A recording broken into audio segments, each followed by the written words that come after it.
Hello everybody, welcome to my channel. This is part 6 and today we're going to talk about mixes of spices or spice mixes that you normally see in the grocery stores. As you can see, I have a small number of combinations in my own personal pantry. These spices are just a few of what is used I use on a day-to-day basis for my dishes.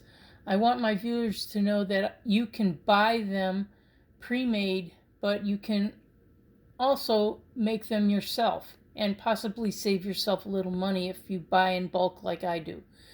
Many of the spices and herbs that are included in some of the blends you see here, well, I have to be honest with you, I haven't gotten to some of the herbs and spices that are normally found in these blends, but we'll get those to you as soon as we can so we can discuss how they're used. I just want to touch on some of them that I have in my pantry. Now, spice mixes are a blend of spices or herbs. When certain combination of herbs and spices are called for a recipe, you can use one of these and save yourself a little bit of time if you don't have them pre-made up yourself.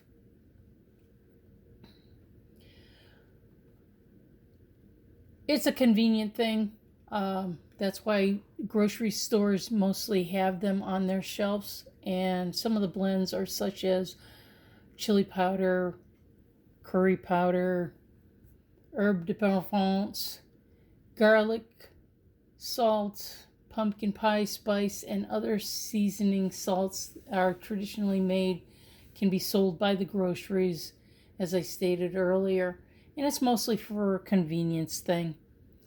Now, spice blends vary from region to region. I have a few regions here that I'd like to talk about, some of the spices that you can find. Now, in the Americas, that includes North America and South America, Central America. Jerk. Jerk is a Jamaican dry rub for meat, primarily with allspice and Scotch bonnet peppers. We also have Montreal seasoning salt and Montreal seasoning spice. It is mostly for steaks and most grilled meats. We have Old Bay. It's a seasoning mix of salt, celery salt, black pepper, crushed red pepper flakes, and paprika. That particular blend was originally created in Baltimore and regionally popular in areas like Maryland, Mid-Atlantic states, Southern states, New England, and the Gulf Coast. It's really used for mostly as a blend for seafood dishes. We have pumpkin pie spice mix, which is a convenience for people who make pies and pastries. We have Italian seasoning, like you see here. That blend is regionally from this area, but it's also used in Italy. We also have Tajin, which is a Mexican chili powder, salt, and dehydrated lime juice mix.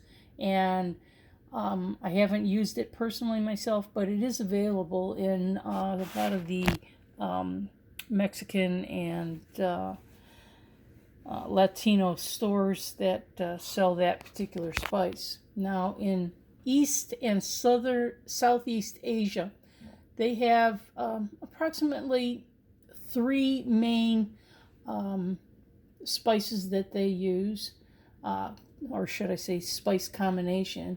They have a 5-spice powder. It has a blend of cassia, which is Chinese cinnamon, star anise, cloves, and 2 other spices. I have yet to find exactly what those other 2 spices are, but I will find that out and forward that information to you guys in another video. Hung Lu, which is a Vietnamese blend. They have sashimi, which is a mix of ground red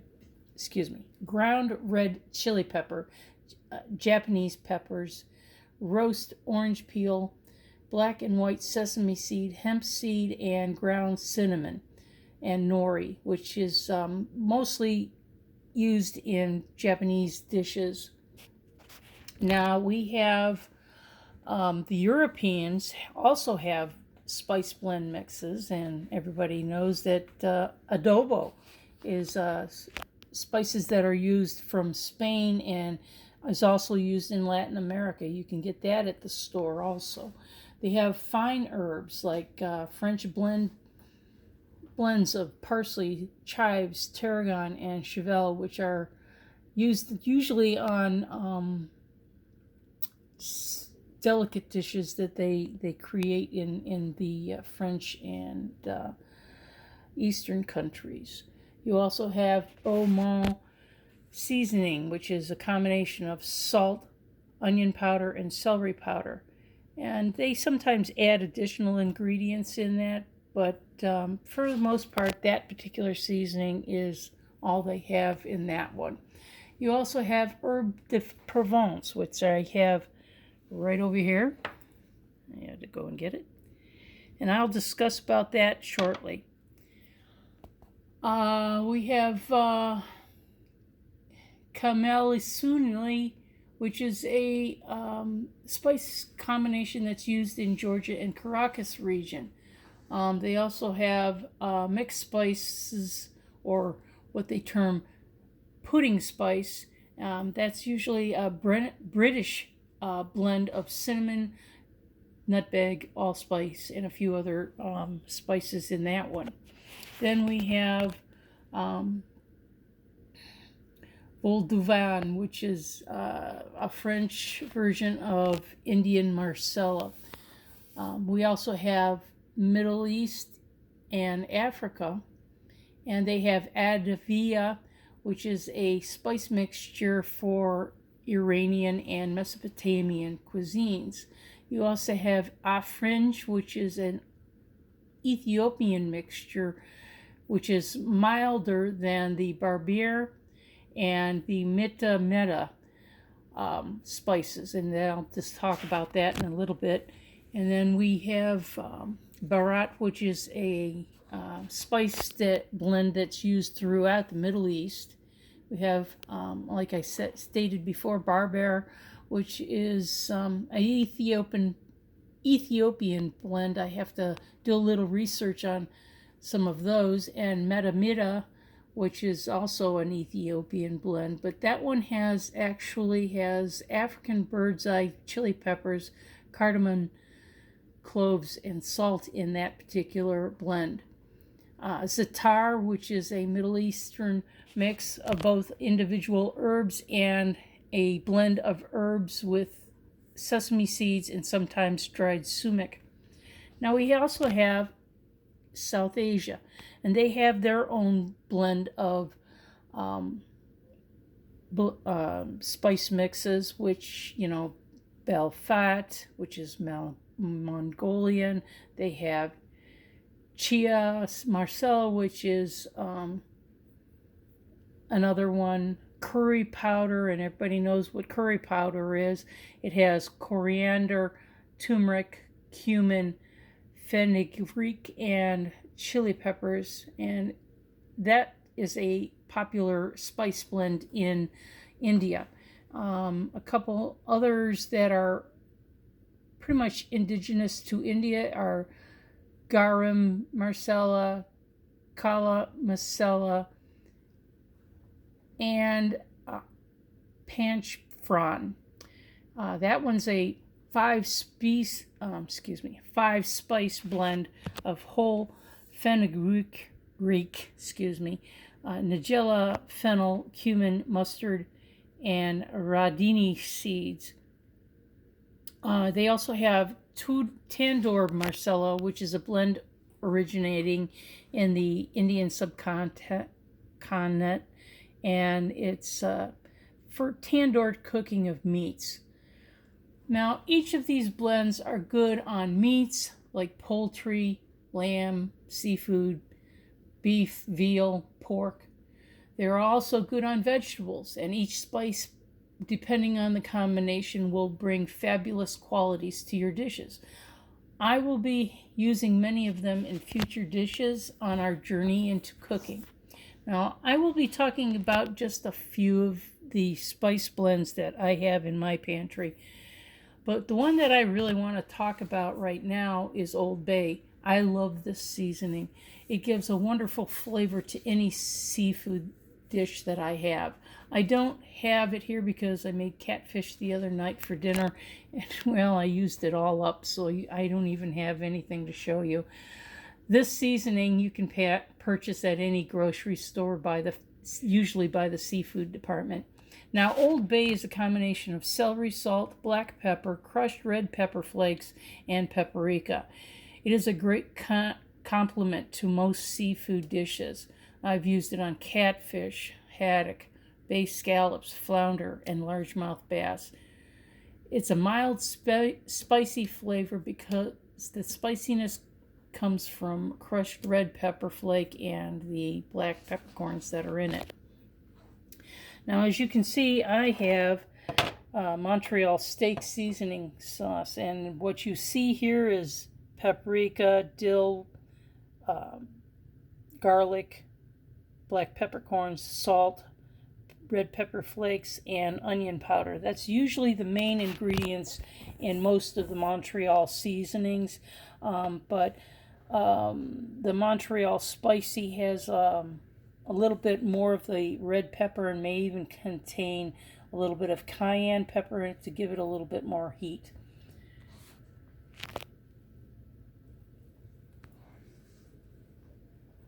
The next is curry powder, and curry powder is a combination of ground coriander, turmeric, cumin, black peppercorns, bay leaves, celery seed, nutmeg, cloves, onion powder, ground red pepper, and ginger. And the smell kind of has an earthy aroma and a taste that most people would describe as savory. You can use it in most Asian dishes, including Indian cuisine, where it is heavily used in that country. Dishes that I've made are curry beef stew, pineapple shrimp fried rice, chicken curry lasagna, curry rub baked chicken, and it also works very well on most vegan dishes. Now, the next one I want to talk about is allspice. Now, as you can see here, allspice is a 5-blend spice that has ground cinnamon, cloves, fennel, star anise, and Szechuan peppercorns. Now, remember we discussed about Szechuan peppercorns aren't really a true pepper. It's made from the fruit husks of the prickly ash shrub. One side note I do want to talk to you about with regards to allspice and the combinations of spices that are in there. The FDA did ban this pepper from the United States because it can carry the citrus canker disease. This bacterial disease is very difficult to control and could potentially harm the foliage and fruit of the citrus crops in the United States. However, you can omit the Szechuan pepper from the mix if you make your own.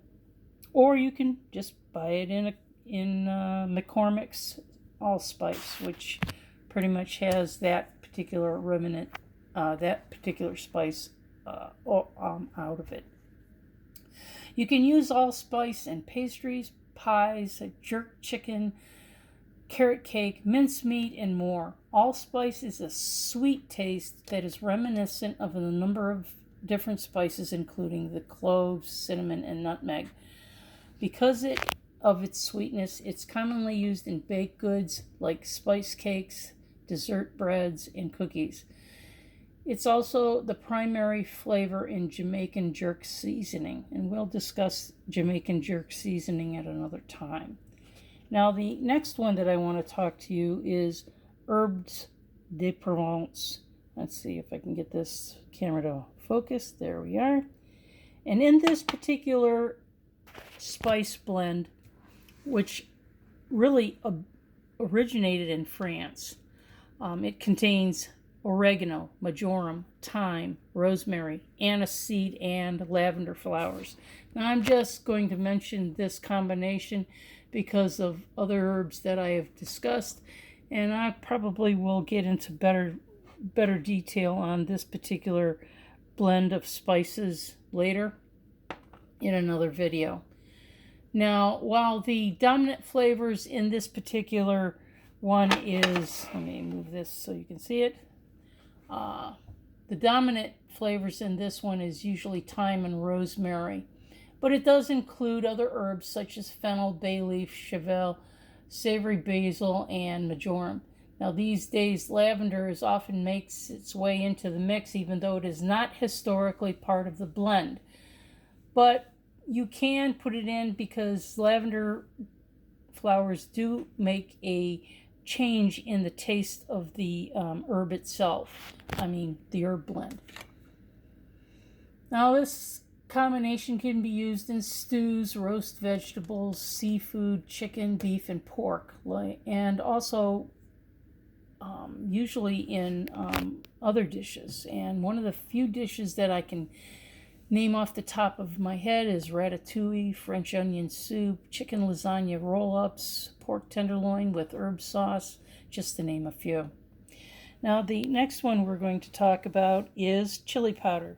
As you can see, chili powder contains a blend of ground chili pepper, paprika, oregano, cumin, garlic powder, onion powder, sometimes even cayenne pepper and salt.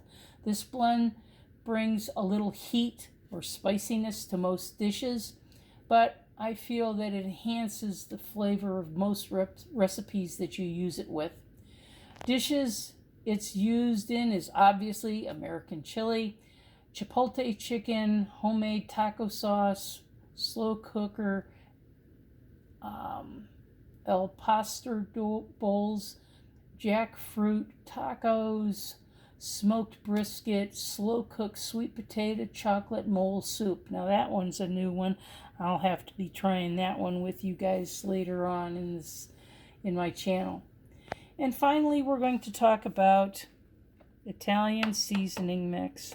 Now, although everybody thinks that it was originated in Italy, no, it really wasn't. It's an American creation, but it does find its way back to Italy, and it's used over there too, just as a convenience thing, because like I said, you can make all of this yourself, or you can just add it into whatever dish that you're cooking at the time. You don't necessarily have to have an Italian seasoning blend. You can make your own. Now the blend contains marjoram, oregano, thyme, rosemary, basil, and sage. And I have some fresh dried sage here to show you. I grow that myself, among the other spices too. Now the dishes that you can include are lasagna soup, slow cooker pizza, eggplant zucchini, pizza sauce, spaghetti sauce, Tuscan bread soup, Swiss steak, chicken parmesan, grilled potatoes and peppers, just to name a few of the dishes that you can use this particular spice blend on. But like I said, you can save a lot of money if you buy in bulk, and you can make all of these pretty much yourself. Well, that's all I have for today. Like I said, I will go into more detail on some of the spices and herbs that I haven't talked about yet, such as oregano, basil, rosemary, thyme, sage, and marjoram, just to name a few. So, as always, enjoy your cooking adventures and have a good day. Bye now.